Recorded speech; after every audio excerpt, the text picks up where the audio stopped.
Hi everybody and welcome to my channel. In today's video we will see how we can use inline the if statement we have in UiPath and where exactly it can be used. Okay, then we will start by simply determine the maximum of two values. Let's create the variables. We have the first one, we create the second one, and then we'll have the maximum value. They are all integer. Okay, make the third one also. And now let's start by assigning values. Just a quick reminder, in case you like the video, please remember to subscribe to our channel. We are just starting, so it will help us a lot. Here we will do some random values. This is how you do it. Let's say to generate a random value between the two limits. I put 11, so it includes the 10. Okay, now let's also write the number it generates. Now let's duplicate all of this for the second variable we have. Now let's get the maximum of the two values. And using the if statement, we can simply do it like this. If the first value greater than the second value, then obviously the maximum will be the first value, and then if not, it will be the second value. So the statement is if condition value if true, value if false. Okay, so we also write the maximum value. So let's see what we have. So as you can see, it works.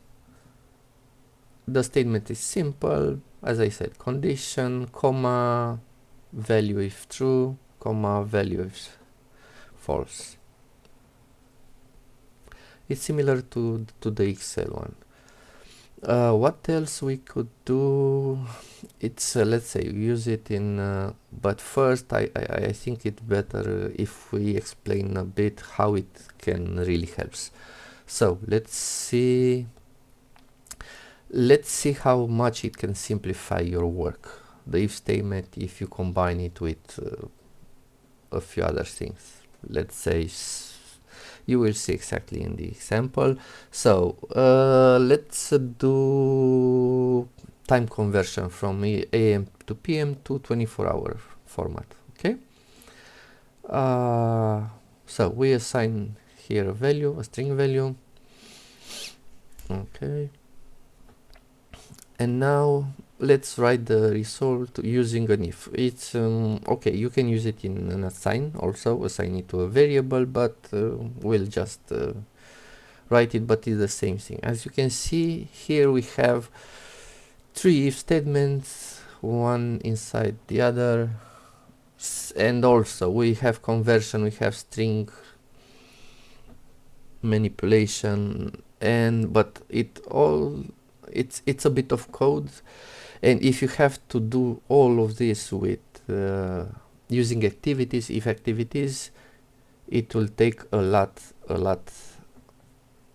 of time, and also let's say a lot of activities to do all that. If you don't trust me, just test it yourself. Okay, now let's go to another form of using the if statement. In this case, we will use we will type in a browser. Okay,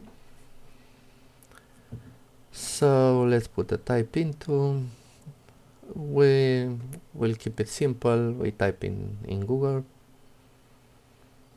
Okay, so you can use if statement here also, and type as you need using an if statement depending on a condition. So if condition is true, you type something, and if it's false, you type another thing. So if it's also useful in this type of cases, you may need, I needed this type of condition, and instead of putting two type into an activity like if, it's a lot more simpler to put what you type in an if statement. Okay, because if you only drag and drop, it will not be that simple.